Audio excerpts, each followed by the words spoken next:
It's officially D-Day for the automatic transmission. The old Crown Vic barely fits in the garage. We have to do the Panzer platform crooked park job. Currently we're using the quick jacks, but I don't think we're going to be able to keep the car on the quick jacks.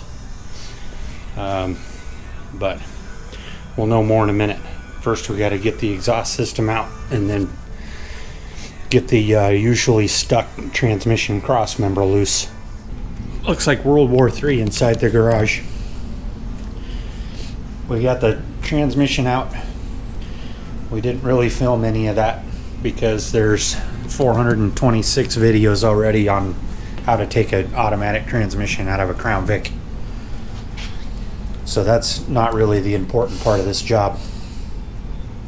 But we did find out that the it's got a two-piece tranny mount. It's supposed to be a one-piece tranny mount. So we're gonna pick up a new one of those here in a little bit. We got the 31 spline drive shaft yoke put on using the Moog hybrid U-joint.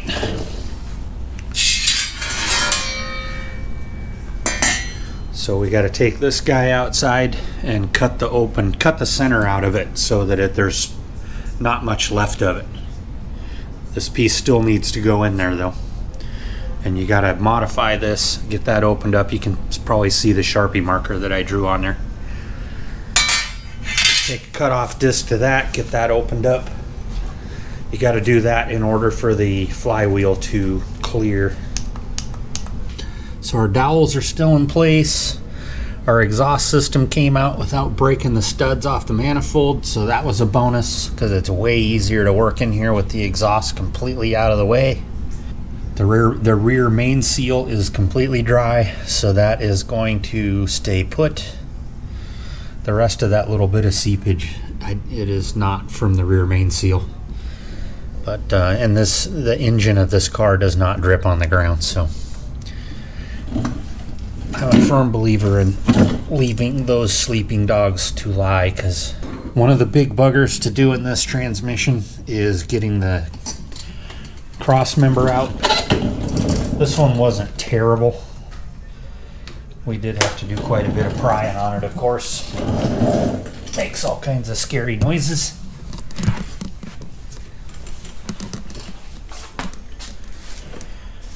Flex plate, transmission, new transmission, cross member we got to modify yet. That's not too big a deal.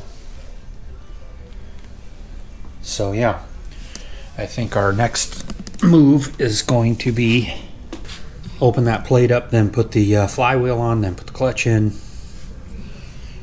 and then we will proceed to cutting a hole in the floor for the shifter. So the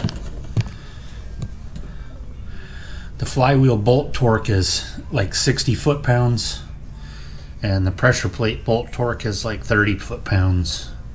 Oh, and then we mustn't forget we gotta pound in the pilot bearing too. So we're gonna get on that. We'll put the clutch in and then see where we're at.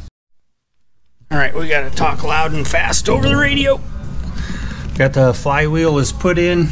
Now we got the separator plate trimmed up, and so funny thing, when you read the reviews on this flywheel, we're going with the Luke clutch. It's a complete package with the flywheel, throwout bearing, pilot bearing, and the clutch assembly itself. There was a lot of bad reviews on this flywheel, and it was mind-boggling how many of the reviews were one-star reviews, and it said that it didn't fit. And you know, I'm not trying to pick on people, but the reality of it is they designed this flywheel, it will only go on in one way.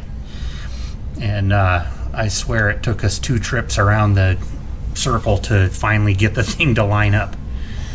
And anyways, we did get it in there, and the bolts are torqued to 60 foot-pounds. We got it degreased, and we're getting ready to put the clutch disc and the pressure plate in.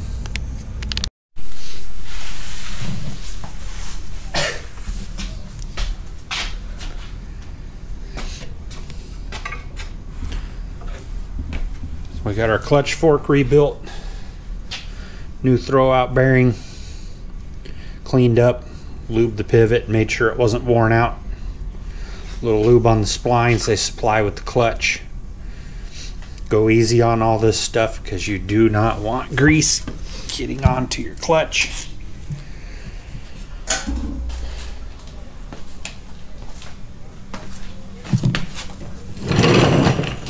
We are about ready for attempt number 1 to put the clutch, put the transmission all the way in the car.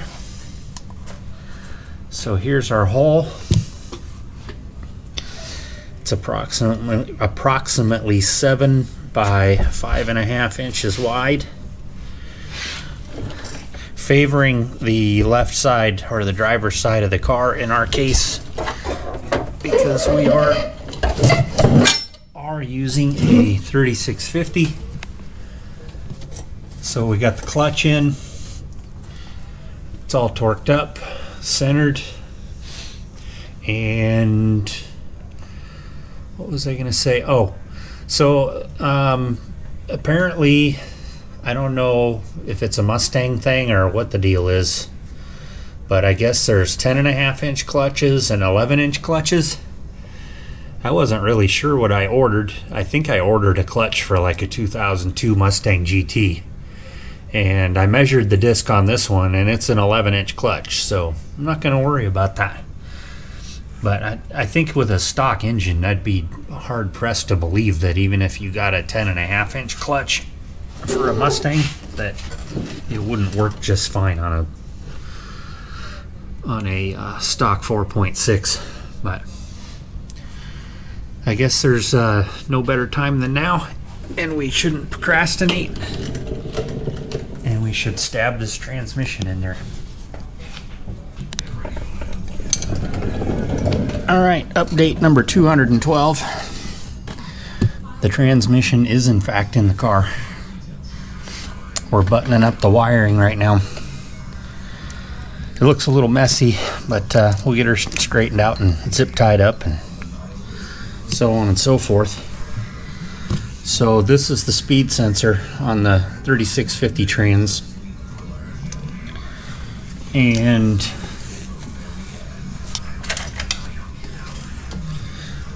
this is the Crown Vic speed sensor connector, and you just cut that guy right off and then splice on your new pigtail. You can either buy a new one, this is a Dorman one, or you can just take one off of a donor car. But yeah, this is direct splice, no polarity. It's not polarity sensitive. Don't confuse this connector with this connector, which is the turbine speed sensor on the automatic transmission, which we're not going to use. Okay, now for the transmission shift position indicator box dealy. It's got a big connector on it. There's 4 wires off of this side that you have to cut, and there's only 4 wires on this side. There's 2 blanks right here. 2 blanks right here. 10 and 12. That is your ignition. So that is what I have right here. Not ignition, but starter. Neutral safety. In this case, this is going to be clutch safety. So I'm going to send these wires up inside the car to the clutch safety switch. 9 and 11, that's your backup lights. So this was 10 and 12, not polarity sensitive. This was 9 and 11, and it's going to the backup switch right there. Pretty simple. So 6 wires to modify down here. I'm ready to zip tie all this up and clean up this wiring, and but first I got to go up top side and do the I think it's a crankshaft signal has to be modified to fool the computer into ignoring the fact that the automatic is not here, I think is what's going on. But regardless, I got to go do that next, and then we will be done with the wiring. Okay, so we just got done jumping the signal from this wire, which is it's in this taped together shielded section right here. There's a black and a pink, and then next to it is yellow and silver. Yellow and silver is the one that you want to tap into, and then this wire, this jumper, comes over to the green with a white stripe. It's obviously the only green with a white stripe in this connector right here. This is the one closest to the passenger side. This is the one closest to the driver's side. And like I said, I don't know the exact reason the computer needs to have that signal over there, but it has something to do with the engine wanting to shut down after the manual transmission has been installed, and this prevents that from happening. So that should be done. Just need to put all this back together, and we can move on with some more mechanical stuff. So this is what we wound up with for the hole in the floor. The floor got a little bit tweaked up a little bit when we were trying to shove the transmission into the clutch. But otherwise, I think in the grand scheme of things, this hole, the common dimensions that are out there, seems to work okay. If you are using a 3650, you could probably make the hole a 1/2 inch smaller on the right side, because the shifter box favors the left side on the 3650. This little hole right here, grommeted hole with the wires coming out of it, those are going to go up to the clutch safety switch. For now, we've just got it looped together so it will crank in gear. We're going to cut a hole in the carpet and get that slipped over the shifter, and then put in the shifter, put the seats back in it. Oops. Then all we have left is putting the cats back in it and load the tune.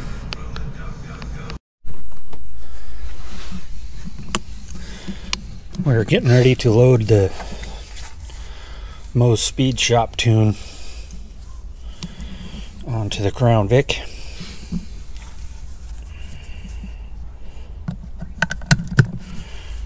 I had one of these SCTX4s for my 6-liter Power Stroke. It'll be interesting to see how similar this is.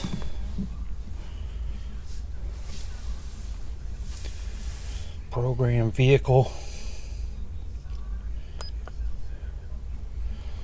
Not legal for sale or use in California. Good thing that's not where we're at. Close.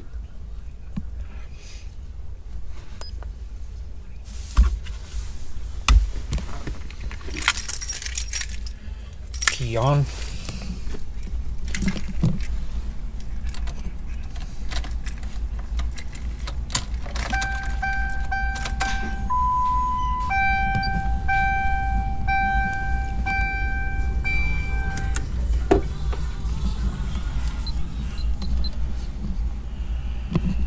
Key is on.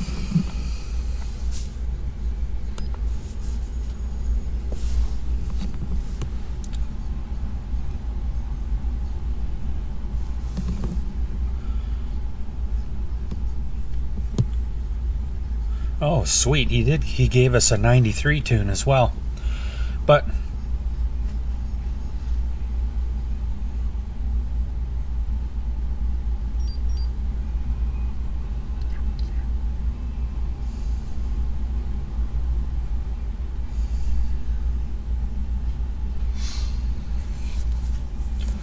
Please wait. One thing that we're going to have to watch out for is the shifter bolts coming loose, which is a pretty common problem on those bolt-together shifter handles. Worst case scenario. What are these ones? Both of them. Okay. All four of them could come loose. Might have to put some gnarly Loctite on there, like the stuff we used on the drive shaft. 95%. 98. 99. Your trip is back. Turn key off. Turn the vehicle's ignition key to on, but do not start.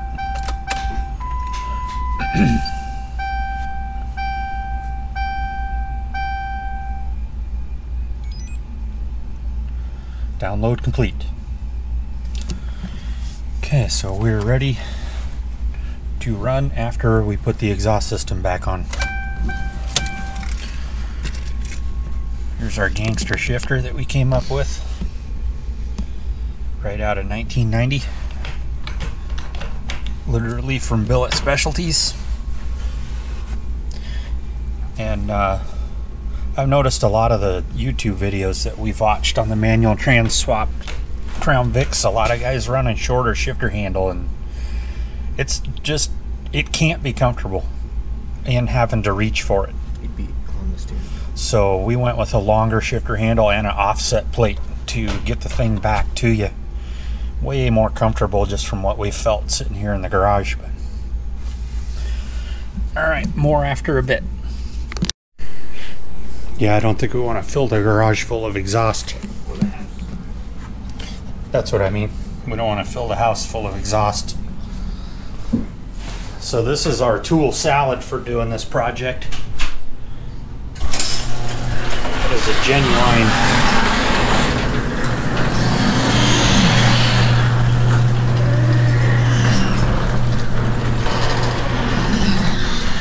is a genuine tool salad right there. I think we are done with this project.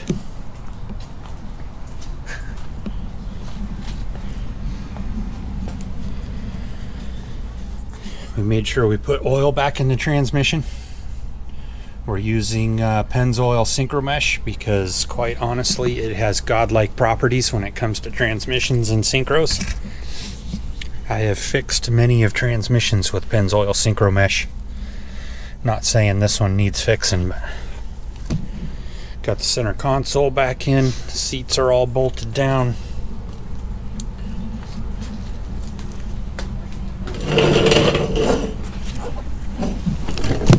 Whoa! Got the exhaust bolted back up. Everything seems to be happy there. Got our modified cross member. Transmission. That's our clump of wires that is left over from the automatic transmission. Clutch cable. That routes nicely above the cross member there. Got our basic adjustment done on that. Starter's back in. I went ahead and made the command decision to put in the FabTech spacer, drive shaft spacer, since we have the aluminum drive shaft, and they're a little bit shorter. So even with that FabTech spacer, there's still a fair amount of yoke sticking out of the tail shaft housing. Without the spacer, there was way too much sticking out for my comfort. I'm a little confused to how a lot of guys say you don't need a spacer on the police drive shaft. So we are getting ready for a test fire. I'm gonna fire it up on the stands. I love creeper wheels. And we're gonna check for exhaust leaks.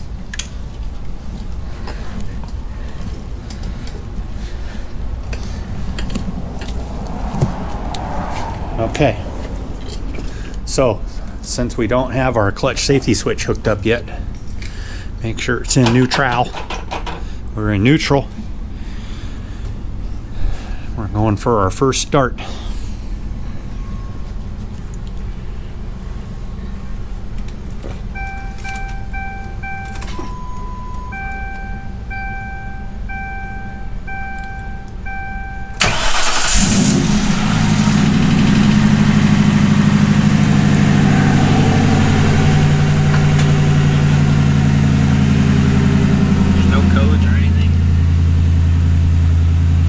Check engine light as of yet, or wrench lights, because apparently Ford likes wrench lights too. Don't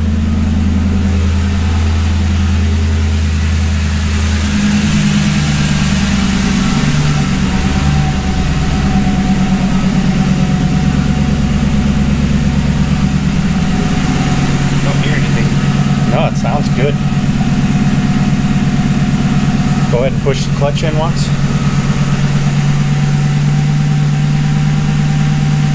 Clutch out.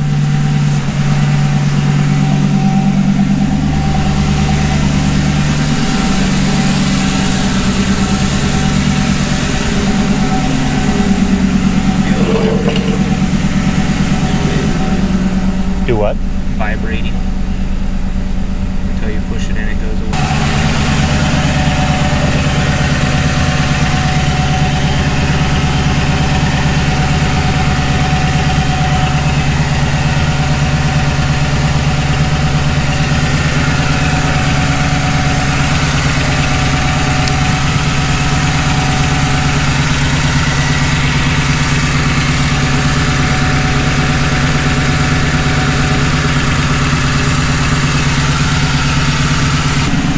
Go ahead and push the clutch in and put it in first, and then just let it out slow.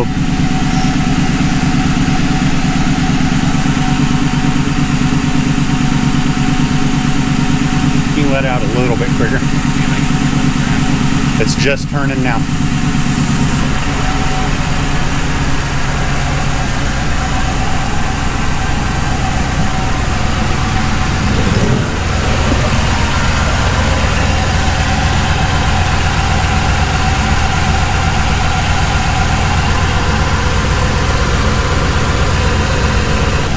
Okay, clutch in and then put it in second.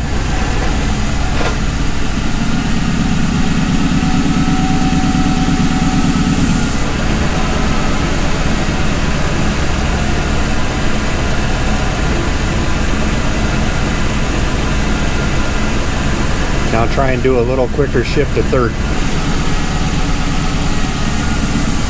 Is your speedometer working, bud?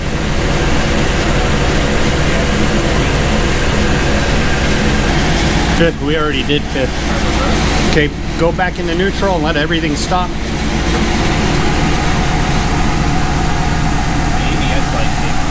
It's because it's in the air.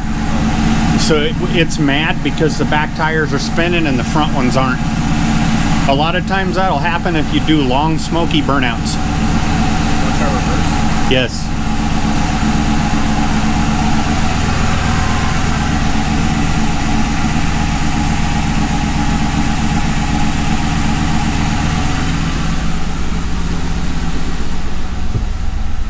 Okay, hold on. Clutch out. Clutch back in. Kind of weird. Sometimes you got to do that with transmissions. Okay, let it out slow.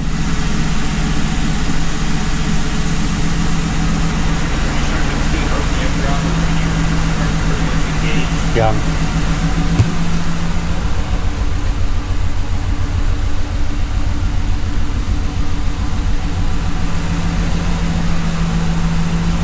Back to neutral.